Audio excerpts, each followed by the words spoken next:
back, everybody, to the Forging Roots podcast. I'm your host, Matthew Couture, and this is episode 17. It's been a little bit since the last time that we talked. I have been trying to get some guests on, which I think I mentioned last podcast. Been a lot of scheduling back and forth, but finally got things landed and was able to record them. And I didn't want to just put stuff out for you guys just to have it out for the quantity. I wanted it to be good quality because I don't know. I just don't want it to be something just to say something. So finally got these scheduled, and this week's guest is none other than Josh Smith from Montana Knife Company. If you guys don't know what that is, you should go to Instagram, Facebook, and all that stuff. You can search Montana Knife Company, should come right up. Josh started this company only back in 2020, so it's relatively new, but it has blown up, and you'll kind of hear some of that in this podcast. And I didn't really go too much in depth into like his background because it's been done on other podcasts. He's been on I believe it was Black Rifle, if I'm not mistaken, has had him on. He's also done if you guys remember Jason from the Harvest Holiday podcast, he's been on that as well. And it's just there's been a couple where his whole life story and like how he got to where he is to become a knife maker is. So I'd encourage you guys to go check that out if you're curious after this one, because it's a pretty cool story, but I didn't want to just rehash the same thing that he's already told on other podcasts. But he, just a quick spiel about him is he's been doing knives since he was a kid. I think he was like 14 or something when he became got his journeyman's, and then like I don't know exactly what the title's called, but he's like a master bladesmith, and he's the, I don't know if he's still standing the youngest or at the time he was, but I'm pretty sure it's still a standing record of like in his teens. I can't say accurately because I can't remember from the podcast, but he was only like 17, 19 range, I believe. And yeah, so he's been making knives for a long time, but he kind of had a not so normal path, or not normal, but he took a more normal path, I should say, because he kept his 9 to 5 and worked on this stuff kind of in the background. And only up until, like I said, 2020 is when he finally decided, okay, I'm going to actually go full force ahead and just stick to the knife making and see what I can do with it. So we talked about what his company values are, talked about what it's like to be an employee with him in his company and how it's evolving, and they're kind of creating like their handbook and different things as they go along. So it's kind of young, fresh, and new, and seeing all this stuff grow, and have some more serious conversation about the effects of 9/11 and different things of that nature because of, I don't want to spoil it, so you'll see. But that was pretty cool part of the conversation. Just overall, Josh was a great guy, very easy to talk to, and had a lot of wealth of knowledge to share. So I hope you guys pick up on that and enjoy this episode just as much as I did. Josh was a great guy, and I look forward to having him back on in the future, hopefully. So without further ado, I give you episode 17 of the Forging Roots podcast with Josh Smith. Welcome back, everybody, to the Forging Roots podcast. I'm your host, Matthew Couture, and with me this week is Josh Smith from Montana Knife Company. Josh, why don't you go ahead and give just a quick background about who you are and what your company is? Yeah, thanks for having me today. Yeah, I own Montana Knife Company. My background's kind of a long history, but I started making knives when I was a young kid. Went fairly far with that as a young person, and I also then kind of transitioned into being a lineman for the power company kind of in my adult years there, from probably 30 to 40 years old. Became a journeyman lineman, kind of did the blue collar work stuff there. Always had the idea of starting and building this company, and so in the pandemic year 2020 I kind of launched it, and now that's what I'm doing full time here. So got 4 kids, live in Montana. Yeah, it's busy, Yeah. but it's good. Yeah, so I know you said too that you started this in 2020. What made you say, hey, this is the year that I want to go ahead and start a brand new company? Because obviously 2020 was everything shut down, not going out. So how did you actually think like, hey, this can be a good time to make this actually work? Yeah, I started building the prototypes for this in 2019 and really was starting to think kind of heavy about it. And I went to an event, Winter Strong at Sornex in February of 2020, and kind of showed these knives around and told people my idea. And honestly, that was the first weekend in February that year, and COVID was just kind of a thing you were hearing a little bit about overseas, but nobody really over here just yet were paying attention. Mm-hmm. I came out of that event with that event with a lot of kind of hope and energy and enthusiasm. So I came home from that and started to just push and implement my plan at the same time. Like COVID was clearly then starting to ramp up by the end of that month. And honestly, back in 2010, when the economy last kind of took a shit, I frankly kind of ran away from it a little bit and took the safe route, and that's when I became a lineman. Um, and I don't regret that. And actually, I think it was the right move at that time, based on several factors of things going on in my life. But Mm-hmm.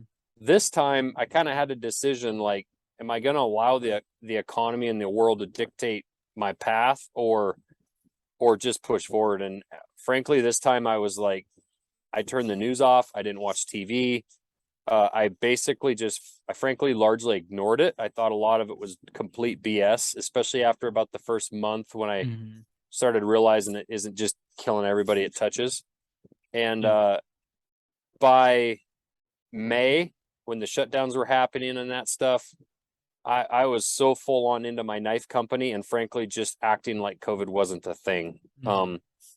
And you have to look at the world and take everything into account of what's going on. It's a head in the sand approach isn't good, but quite honestly, there's breaking news on CNN every day of the year, 365 days. So if you're going to sit there and stare at the news and allow that to affect your life, uh, very rarely is anything actually going on there that really matters. About Mm-hmm. the last time I can remember was September 11th, you know, Yep. of 9/11 of '01. And then, that economy crash in 10 was definitely a thing for sure. It was affecting my business sales as a custom knife maker. Mm-hmm. And that started to make me question, like, are $5,000 knives a good way to make a living? And had I kept on with it, I'm sure I would have been fine with that as well. Mm-hmm. But this time I just didn't feel like this situation in 2020 warranted me changing my life over it. So I ignored it. Yeah, and I feel one thing too that you guys have done with your company in just the short amount of time is like, yes, you have your knives, but I feel like you've also built up a brand pretty quick from selling like the merch or doing fundraisers, kind of like the Come Hell or High or yeah, High Water. Yeah. Um, so what has that been like? Because I know obviously growing up and doing knives since you were a kid was a big part of it. How is that transition into actually building branding, or how much are you actually a part of that side of things? Yeah, I got to give all the credit on that side to Brandon, my business partner. Mhm. Uh, he's got a marketing background, graphic design background. He's just a smart dude and he's hardworking. I knew, I guess where I'll give myself credit is I knew I needed that person. I got Mhm. lucky finding him kind of like first go. I originally hired him to do some work, and then I quickly started realizing how good he was, and Mhm. ended up offering him partnership. Because if you're going to grow a big brand, you're going to need help. You can't do it all yourself generally. So I just knew day one, because I was a custom maker, and that was one side that was tough. Like, you spend 8, 10, 12 hours a day making something. But frankly, if you're going to market it well, you should be spending 8, 10, 12 hours a day marketing it. Mhm. And there's just not enough time for one person to do that. So I've actually learned a ton. I'm still learning a ton in all aspects of this, but especially on that side of it, he's really got that on lock. Yeah, for sure. And I know another thing too that you guys promote is like, yes, the knives can be, I mean, these are made for everyday people. They're not your $5,000 knives, so they're more affordable, yet they're still more than if you were to go into Bass Pro or Cabela's and get a $30 knife that's on the shelf there. but I think it's important too, and I know you guys have talked about it, is the American made aspect that you guys bring to it, and actually having a knife or something that's worth passing down. Can you kind of give me more background into why you guys feel that way? Yeah, I for years as a custom maker, I was making these super high dollar collectible knives, you know, kind of art pieces. Mhm. And it bothered me because I had a lot of people that wanted a hunting knife from me, but it was hard to make them at a very affordable price. Um, but you know, because customs just take, you know, if you really are trying to make a decent living, you got to charge a certain amount, and it's tough. So it bothered me that a lot of my friends and people in my town that just have average blue collar jobs couldn't afford a hunting knife from me. That being said, when I would go into a Bass Pro or somewhere like that, frankly, I felt like what they had offered in the store was kind of total shit. And I didn't when I'd go in there, I didn't see anything in between like my custom high-end knife and that cheap knife. Yep. And also none of the knives in those stores, frankly, look like hunters designed them. But you know, hunters for hunters. Like, and that's our thing, like designed by hunters for hunting. And it looked like a lot of knife companies that make pocket knives and tactical stuff and everyday carry that just said, well, we need a hunting knife. And they just had their engineer come up with something and design it and make it, and they don't actually hunt. Um, I also feel like there's a large segment of our population that I think more and more the pendulums come back to people appreciating quality. Mhm. And it also be important that you can pass things down to your future generations. I like to say, you look at the history of the world, there's very few things that we pass down that people keep: knives, guns, artwork, and jewelry. That's about it. Maybe a car, maybe, you know, like a Mhm. 69, you know, Yep. Camaro or something. Uh, maybe a car, maybe some handmade furniture. Tell me how many people these days have handmade furniture that's going to get passed down? Very few. It's Yep. knives, guns, and artwork generally, and jewelry. And it really bothered me that I was seeing people buying knives to use for hunting that were literally made and advertised to throw away. Mm. Uh, if you walk into Target, everything that you see in that store is made to throw away. Nothing in there is getting passed down. Maybe a little bit of their jewelry section. Right. You walk into Home Depot, unless you're building something out of it, but you know, Home Depot might be a bad example, but any retail store you walk in, everything is disposable. Mhm. What's the life of this? Is this a 2 year life? Is it a 5, a 10, a 20 year life of anything you buy in a store these days is a lot. A Yep. refrigerator, you know, anything. So, uh, I take pride that we are building something that, you know, isn't crazy expensive, but it's also not cheap. To Yep. your point, if you have a job and you're making 15 bucks an hour and you decide to buy one of our knives, that's a big deal. Like that's not a tiny purchase. And I appreciate that people, they decide to take a fair amount of their wages from a whole check and put it towards a knife. But I also think that means a lot that it costs them more than just the 40 bucks. Yep. Like they appreciate it more, you know. For So if you're sure. giving that as a gift, or you're giving that to your son or your dad or your uncle or your wife, like a chef's knife, it means something, you know. Mhm. Yeah, and I think it's important too to support businesses such as your own that are going to take that, invest it back into the company, but also invest it into American products and helping our communities here. Like Black Rifle Coffee is another one that does a great job at doing that type of stuff, and Origin, uh, Yeah. Maine, and all that. Like just these companies that take that and they're building something and bringing back the manufacturing here. And I think too, like, kind of explain more for me if you can, like when you guys have this opportunity to be able to help, like how much help did you guys do with the floods that we were seeing here in Michigan to you guys in Montana there? I know that's Yeah, that's a something great that I point. participated in. Yeah, no, and I appreciate that. I saw that immediately. And honestly, in 2021, I quit my job December 30th of 2020. Hmm. So 2021, January 1st, basically was my first day full time at MKC making it go. I didn't take a paycheck till June, me or Brandon.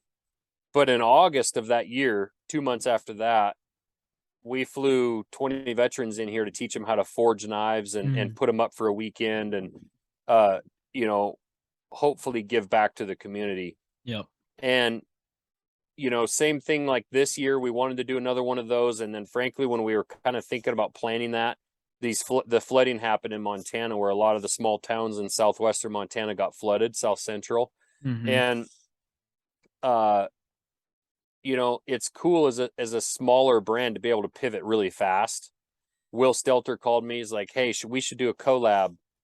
Yeah, let's design a shirt. Let's do this. Let's do that. And the next thing you know, about 2 months later, we had built that knife. We had pushed that campaign out, and we had raised just a little over $80,000 for the flood relief.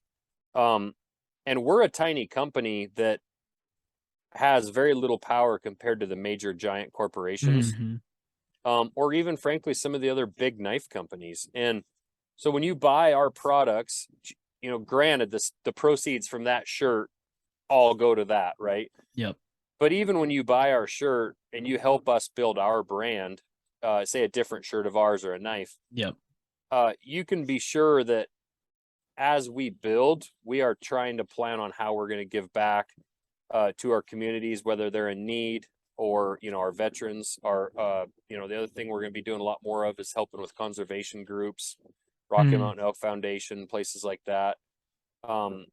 It's not just money that's going overseas or going into some, who knows what. I mean, we're just regular people, and you know, we now have 12 people working for us.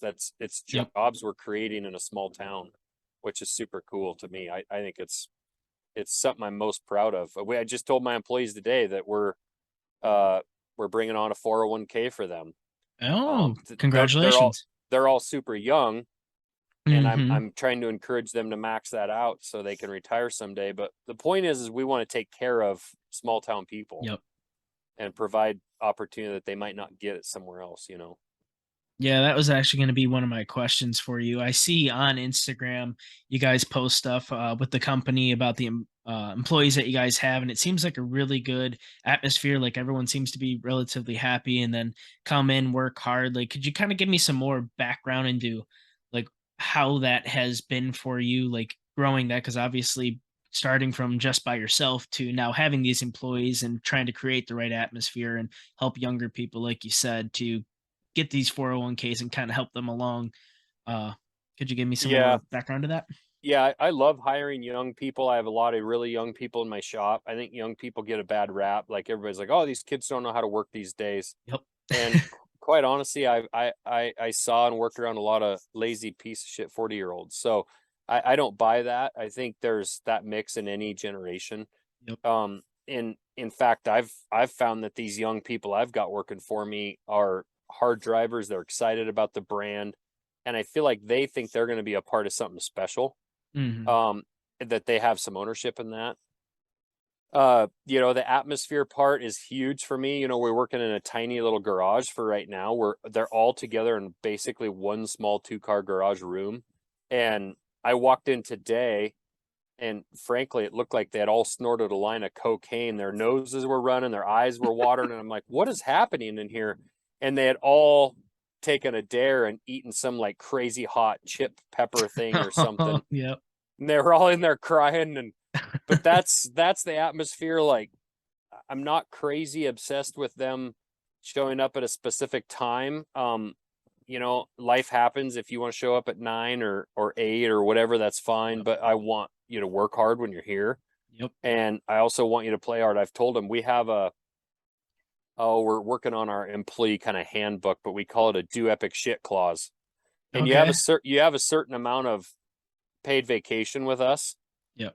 But if you just want more days off to go to the lake and whatever, like you have a certain amount of days off, right? But if you want to go backpack across Europe for 2 weeks, or you want to go paraglide in British Columbia, or you want to go hunt goats in Alaska, like we want you to do that. Right. So we're going to give you, we might not pay for your time off necessarily, but if you want more time off than your allotted time, if you're doing epic shit, go do it. And I want That's pretty cool. the young people in my shop,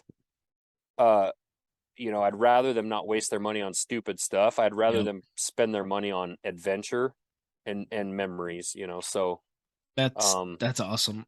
Yeah, because yeah. myself, I'm only 24, so that's kind of like this whole thing with this podcast is to reach people about my generation and hopefully younger. It's really for anyone, but especially our generation, like you said, can get a bad rap. And I've always hated that because I go in, I do woodworking for a living. So I'm up at work 6 a.m. every day and same thing. Like we're there, we put in hard work, but I love that you guys have that do epic shit clause because I wish we had that. Because for me, next year, like I'm having to take my PTO and gonna be doing my first elk hunt. So never done that and planning that stuff out. So that's cool that you guys have been doing that and seeing that because I know from sitting on Instagram and seeing stuff that's posted here and there, I'm like, man, that looks like a great atmosphere and everyone seems to be happy and come in, do your hard work. And I really hope our generation can kind of turn here so you don't get that, oh, they're just going to come in or they're not going to be reliable and show up. And it's like, I've been with the company that I'm at for almost 4 years now, been there every day, moved up in the company and started at zero experience, and hoping to hear more stories and find more people like that out there to share that with Yeah. people. Yeah, I worked at a corporation as a lineman, and uh you had a certain amount of days and that was it. And if you wanted to Yep. plan some big adventure, it was like, well, if I want to see my kids play basketball this year, I'm not going to be able to do that, right? Or if I go take that elk hunt, I now don't have enough vacation time to go watch my kids. And I mean, employees have to understand, as employers, we have to be able to plan and get a certain amount of work done. But I do think, given enough lead time, it's like, hey, if you want to go do something this winter and you come to me in July and Yep. like, hey, I want to go backpack or ski, my one employee wants to go like hella ski in Europe for a week or something, freaking Mhm. go. Like, Yep. I might send a cameraman with him. Like, who knows, Right. that's the kind of shit I want our employees doing. But when they're back and they're back to work, I also want them kind of going at it. And honestly, our job isn't as nothing's as fun as Instagram makes it look. So, there's a lot of repetitive work making hundreds of knives, Yep. sharpening hundreds of knives. Like, it's a lot of repetitiveness, but I think employees need that break so they remain fresh and excited and keep that quality up. Yeah, for sure. And kind of going back, I know you said too, before you even got into Montana Knife Company and you were doing the you were a lineman, correct? Yeah. Yeah. How long exactly did you do that for before you started the company? About 9 years. Nine Uh, years. yeah, right in there. 9 years. So I know a lot of people will hear or watch certain podcasts and they're like, okay, go out there, go get it, and then just quit your job today and go after your passion, chase your dream.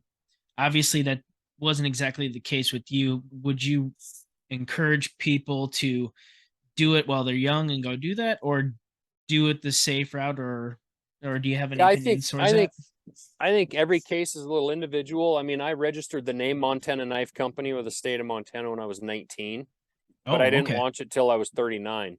So I didn't feel when I was in my 20s, I talked about Montana Knife Company a ton, especially to one particular friend and the idea of it and what I wanted to do, but I didn't have the money. Yep. I didn't have the stability at home. I ended up getting divorced when I was like 30. Like, I didn't feel like I had the support on the you know on the home front side of that, because I know, like, when you start a brand and do what we're doing, it's a Hmm. ton of work and a lot of sacrifice, especially like for my wife. I do, it's 5 in the morning until midnight. Yep. So if I'm not working, I'm answering emails. It's just nonstop. But point is I felt like I had one shot at it and I didn't want to do it until I thought I could achieve it. Hmm. That being said, there was probably some excuses and stuff in there, and like the being scared of like actually making the plunge.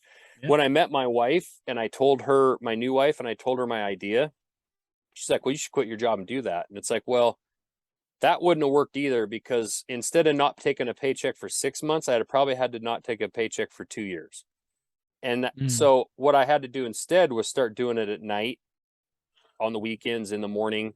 Um, and I did as much as I could, and I was on the phone at my day job as much as I could be until like I was pissing my fellow workers off. Uh, and it finally got to the point where it's like, I have to quit if I'm gonna go with this. mhm, It's still super scary, but to those people, I think it depends on what they're wanting to do. But like, man, get up earlier and stay up later, and also just be better with your time, be more efficient, mhm, unhook your dish network. Um, maybe delete your social media apps if you don't need them for your business.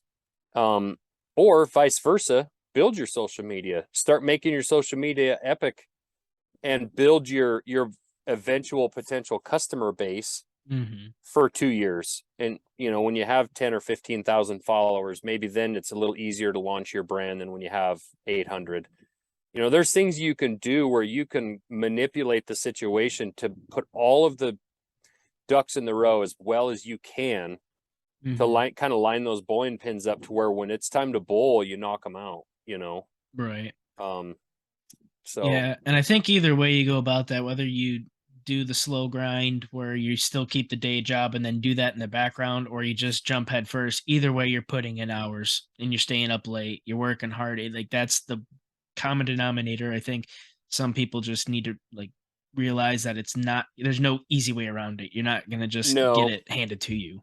and honestly, I had 4 kids. Like, if you're 21 and you're some dude or a female, uh, and you're 21, you have zero responsibility. I Hmm. mean, who cares? Like, go for it. Like, risk it Yep. all. Spend all your money. It doesn't matter. You can recover from anything at that age, and Yep. you can just live on beans and rice and figure it out.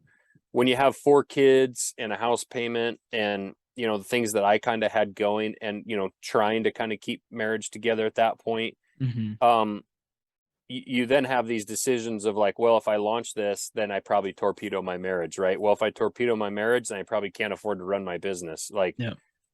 so it gets life gets complicated. That's why I tell these young guys that work for me, like, stay single and do epic shit.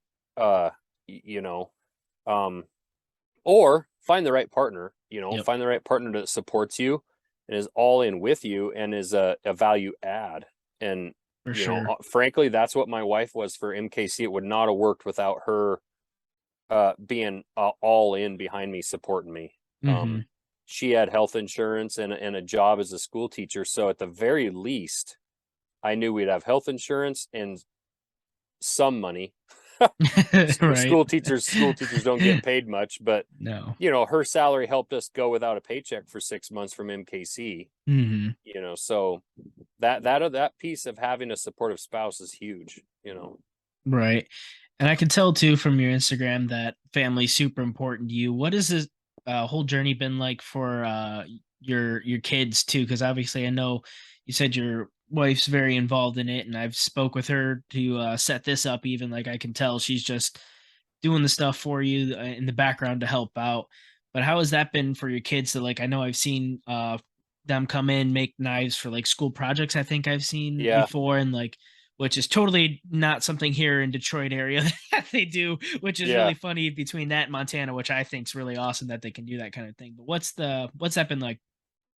Yeah, it's awesome. And honestly, like, those first prototypes, those first 200, my daughter, who's now 16, so she was 14 at the time, she helped me hand grind a ton of those handles. Hmm. And they've come in, they've helped with packaging and shipping, and they've helped with assembly, bead blasting. It's hard to know, like, when kids are kids, like, your parents just do what they do, whether they fly jets Yep. or linemen or knife makers. So it's hard to know like how much it sinks into them of how cool it is what we're building. And I Hmm. think it's just what we do. So maybe eventually down the road when they're older, they'll look back on it and go, wow, that was pretty wild what we built when we were kids. Hmm. But I do think they have a sense of pride in it. My boy, he sees people carrying our knives on Instagram when, you know, he's big into hunting, right? And so he'll see, you know, Cam Hanes with our knife or John Dudley and Yep. like think it's rad, you know. So more than anything, what I hope is it provides a model and a lesson for them when they're older that might click in their mind of like, Mhm. oh, I saw dad do this, like I could do this. You know, it'd be cool if they all worked in the knife company in some capacity someday and we all worked together like a big happy family. But Yep. frankly, you know, my one daughter, she went off to college.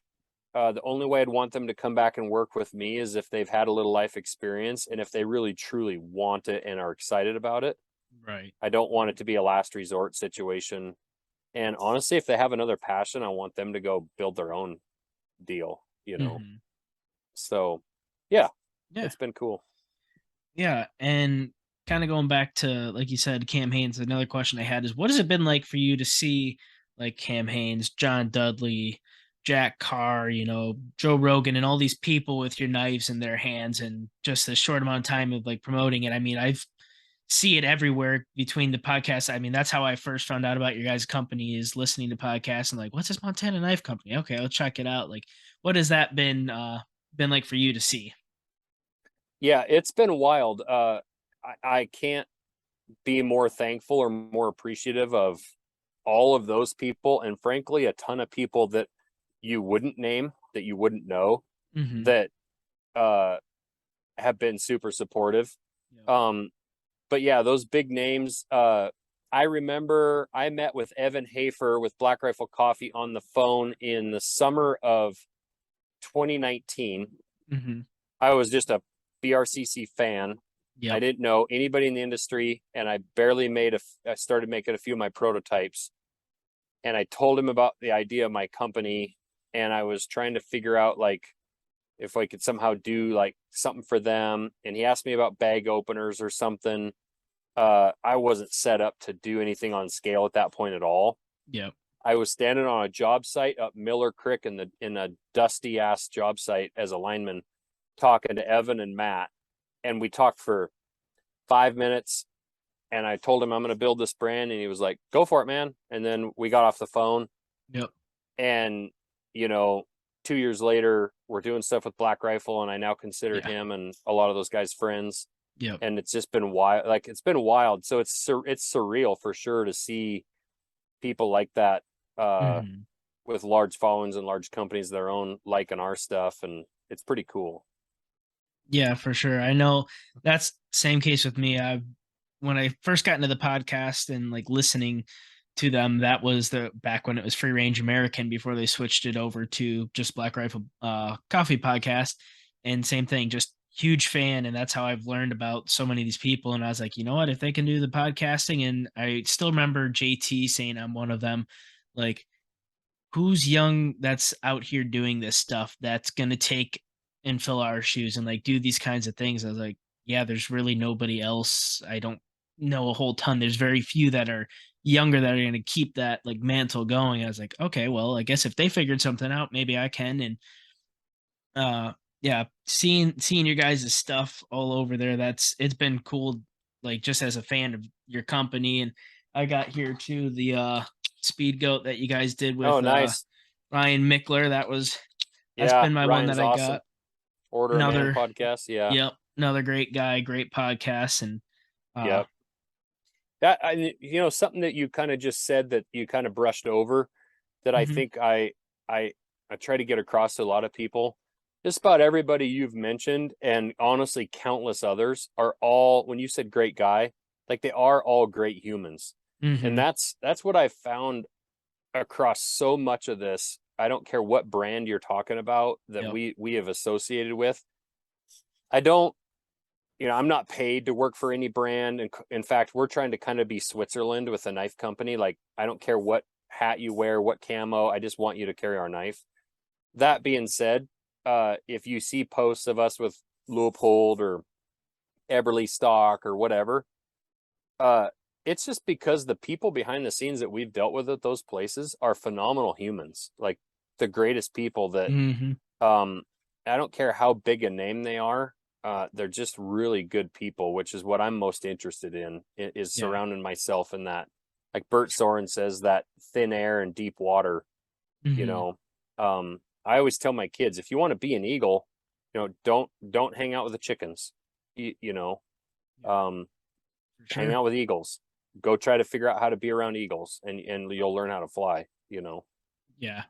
Yeah, 100%. And I know too, like seeing uh the Total Archer Challenge, that was like the first thing that got me into like, oh, well, originally it was during 2020 and ammo prices were just going up and up. So I was like, okay, maybe I should get into this bow thing so I can at least retrieve my arrows and not spend so much money on ammo every time I want to shoot.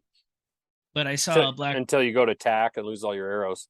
lose all the arrows. Yeah, I learned that. I just did my first tack this past June and I learned very quickly, yes, you will lose a bunch of arrows real quick when you're learning. Um, but I know you went to the Black Rifle sponsored one with the adaptive athletes, and that was the first thing that I had ever seen for Total Archery Challenge. So I thought that's what they were all like. I didn't realize that until later. But what was that experience like? Because, like you said, just great humans, and that seems like an awesome event. And I know I showed that to my girlfriend, and she's like super interested in like the prosthetic side of things. She's a occupational therapy assistant, but she wants to get into like the prosthetic stuff and doing all that stuff. And she saw this and she's like, oh my gosh, there's adaptive athlete shoots for them. So could you just go ahead and tell me what that experience was like for you?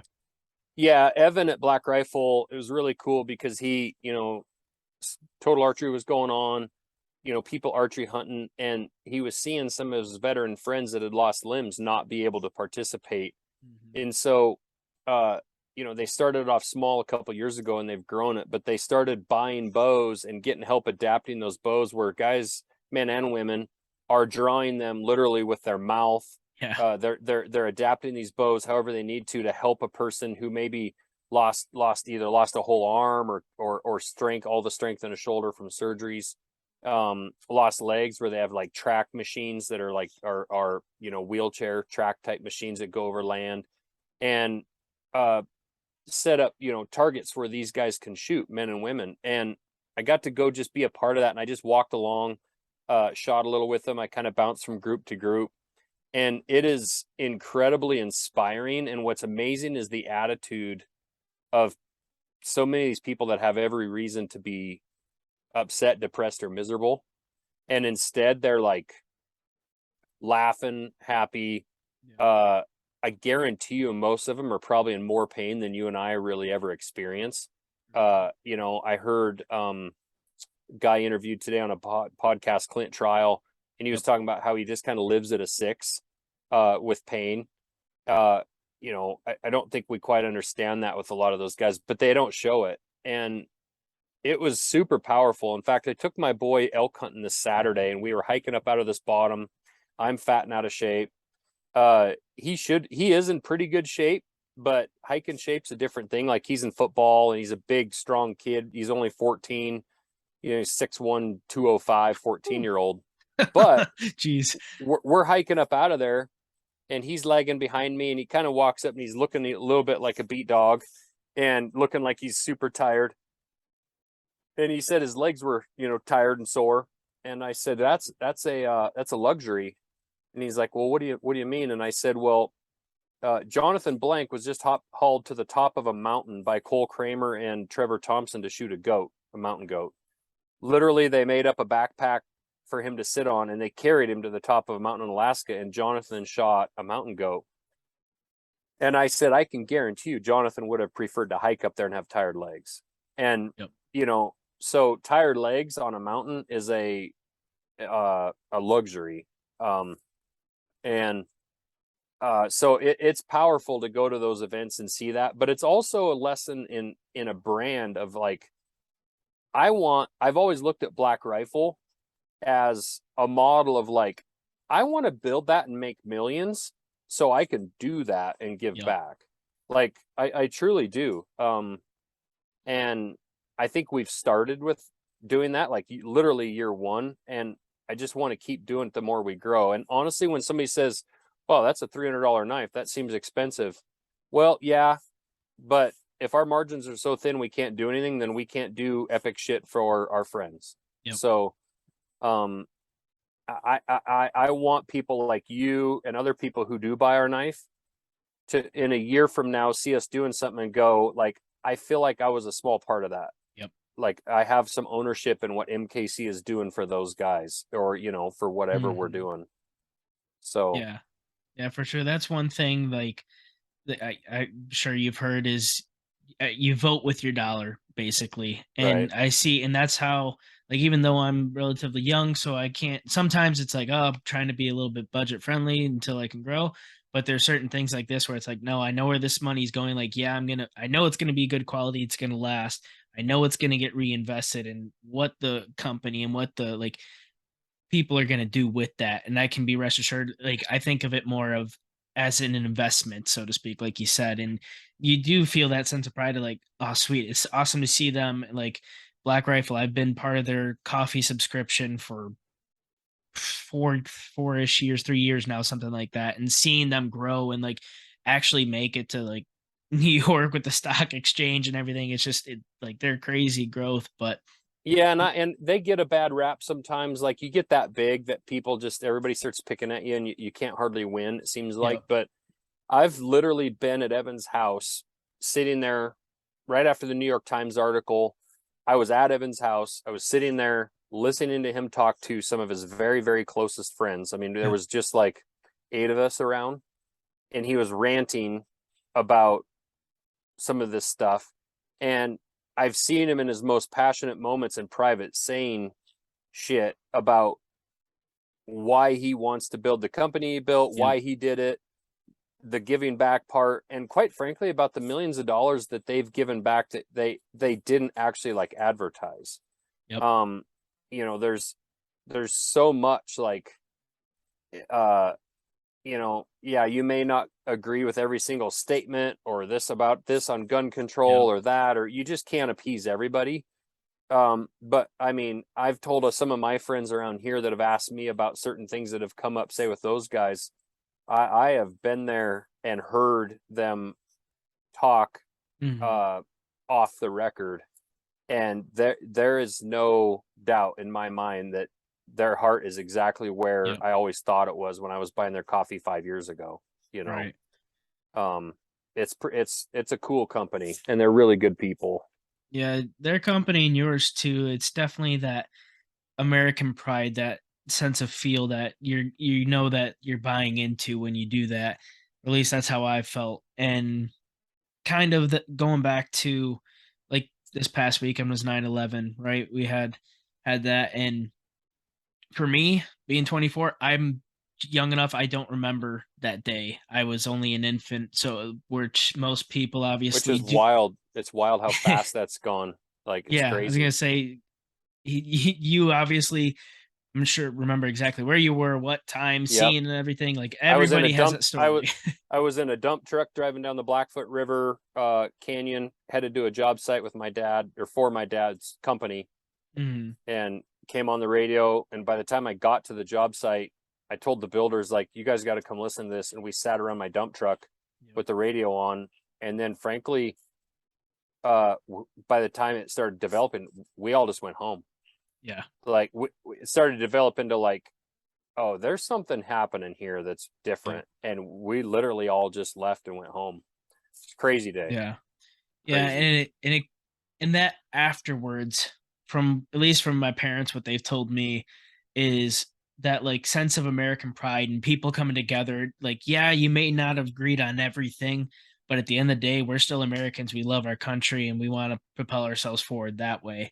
I think we need to try to get back to that and finding companies such as your own, like that have that almost message behind it of like we're just Americans at the end of the day wanting to do really epic shit, and Yeah, give back to the people.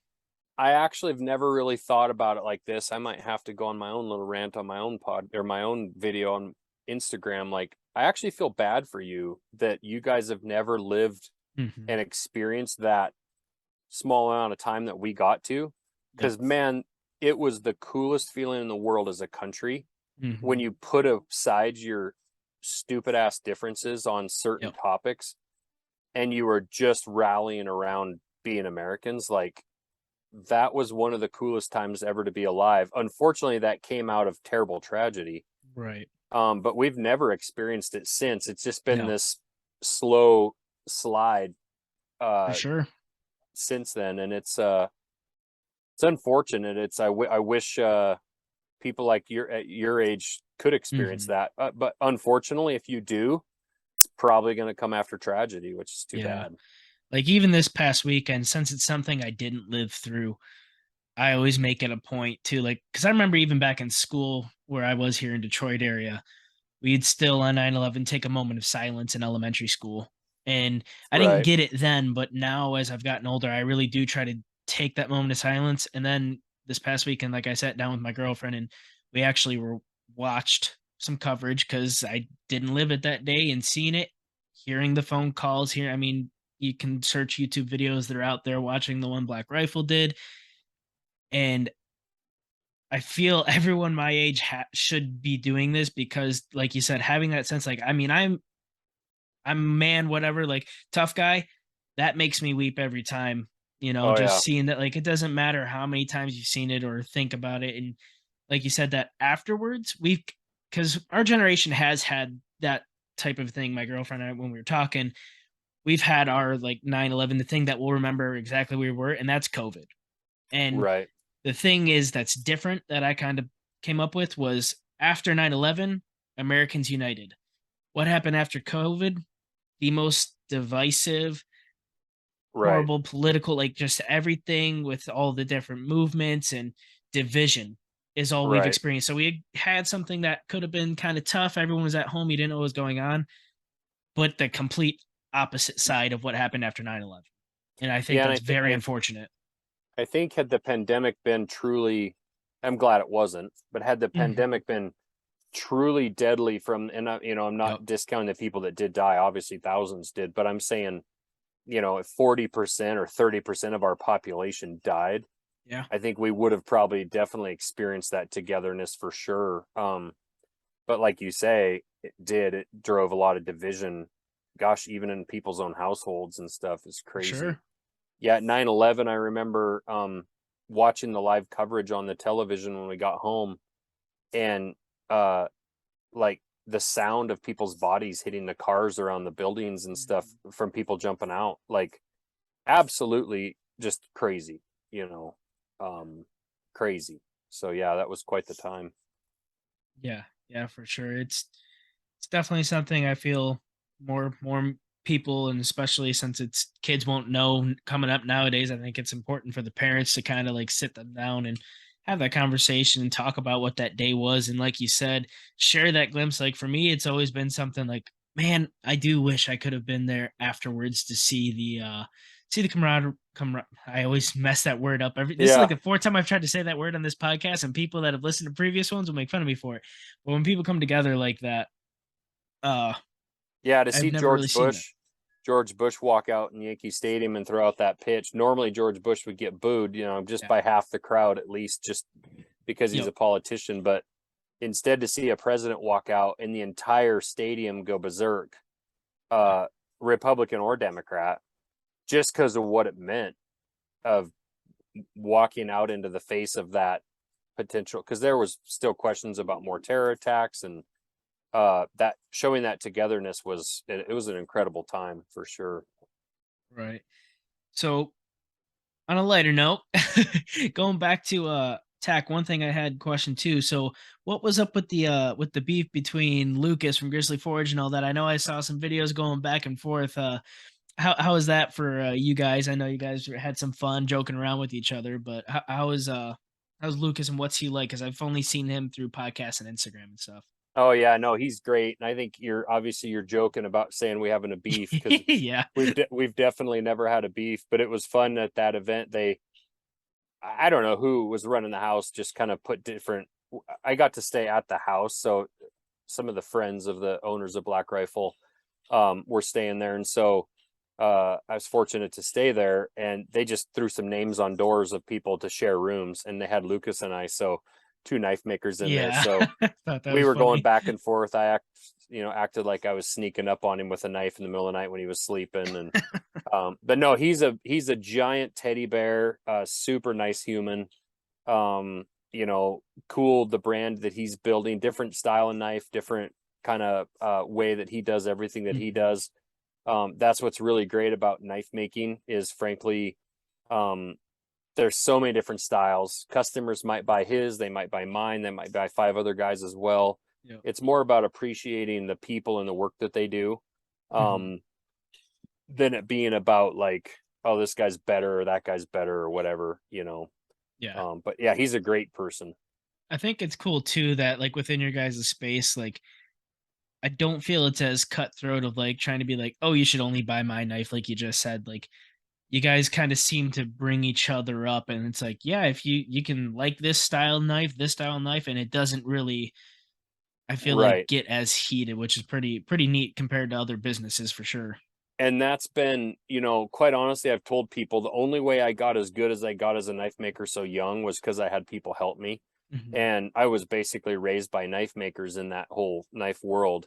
And uh, the knife community is super tight. It always has been. Very giving, very caring, cheering each other on. We all do our own thing and we put it out there for sale. And there's always somebody out there that will appreciate it. I've seen some ugly ass knives that people sold. Somebody appreciated it, Yep. right? Like, that's just my opinion, but I'm sure there's knives I've made that people thought were ugly and I sold them. Yeah. So um it's definitely a community. It's not a place where we tear each other up or tear each other Hmm. down.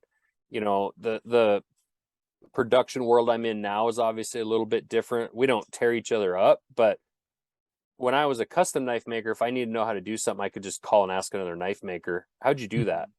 Hmm. I'm probably not going to be able to call some big brand and ask them how they do something. Right. And I understand why. And I'll always try to talk about why we think our knives are great, but you're never going to hear me tell you why somebody else's knife is worse than ours. Hmm. I'm just not going to play that game, For you know. sure. So for somebody that's interested in getting into knife making, whether they be older or younger, what would you say is a good route for somebody to go and figure that out? Because it's not necessarily like you can just go to the corner and there's a business right there, or maybe there is. What would you recommend for somebody who's Well, the interested? American Bladesmith Society website has a lot of resources and there's classes and different schools you can go to. But I'll say the difference between now and when I learned is it's called the internet. I'm older than the internet, and so I didn't have YouTube videos, I didn't have Instagram, Facebook. I had to go to people's shops. So nowadays, there's a ton of stuff on the internet, and frankly, you can home make a simple little forge, and Hmm. you can go to a scrap yard and get a chunk of steel. It doesn't have to be an actual anvil. You can learn how to forge, or you can go buy a cheaper belt grinder, learn how to grind, put it in your garage. And then, frankly, go to knife shows. Go to knife shows and talk to knife makers and Yeah. start asking. And I guarantee you, out of 600 knife makers in that room, you're going to find somebody you kind of gel with and ask them, frankly, pay them to ask if, like, can I pay you for a weekend class Right. or a week long class or hey, I only have enough money for one day. Can I pay you for a 1 day class? I can teach you more, and most knife makers can teach you more in a day than you can ever absorb in a day. If you're a new guy, Yeah. you don't need a week long. I can give you enough stuff in 8 hours to bury you for a year of learning. Um, and so start small. I personally tell people, unless they just really want to forge that bad, if you want to be a knife maker, learn how to grind first. Hmm. Be a good grinder, learn how to fit and finish a handle, stuff like that. Yep. Forging adds complication. You get done forging. If you're bad at forging, now you have to figure out how to fix it at the grinder. Well, if you suck at grinding, it's going to be hard to fix your forging problems. Get good at grinding, then start forging, so that way you can fix your bad forging until you become a good forger. So, um, yeah, start Hmm. super simple knives. Learn how to heat treat. Uh, don't start off trying to carve handles and make art pieces. a blade that cuts and holds an edge, that's it. And then start learning how to finish better and make the tool work first. Even if it's an ugly ass tool, if it's a tool that's handy, it's useful. For sure. And then start getting better at it. So For sure. Josh, I appreciate you and your time coming on here and sitting down to talk with me. Where can people reach out and find you and see what you guys are doing? yeah, MontanaKnifeCompany.com, JoshSmithKnives.com is my personal page just to see my art stuff that I've done, but really the Montana Knife Company page, you know, on Instagram and Facebook at Montana Knife Company, or at Josh Smith Knives. Yeah, check us out. I really do appreciate it. And we'll have to maybe do round 2 at some point here down the road. I kind of cut you a little short on time. But No my worries. daughter's got a volleyball game and I'm already missing a lot of her stuff lately. So I'm gonna try and make it that. I'm going elk hunting, taking my boy elk hunting in New Mexico Friday for a week. So I'm gonna miss a lot of games. So Oh yeah. I'm gonna catch this one, but Perfect. but I'd be happy to get back on with you and do round 2 down the road. Sweet. Yeah, I appreciate you coming on, Josh. Thank you.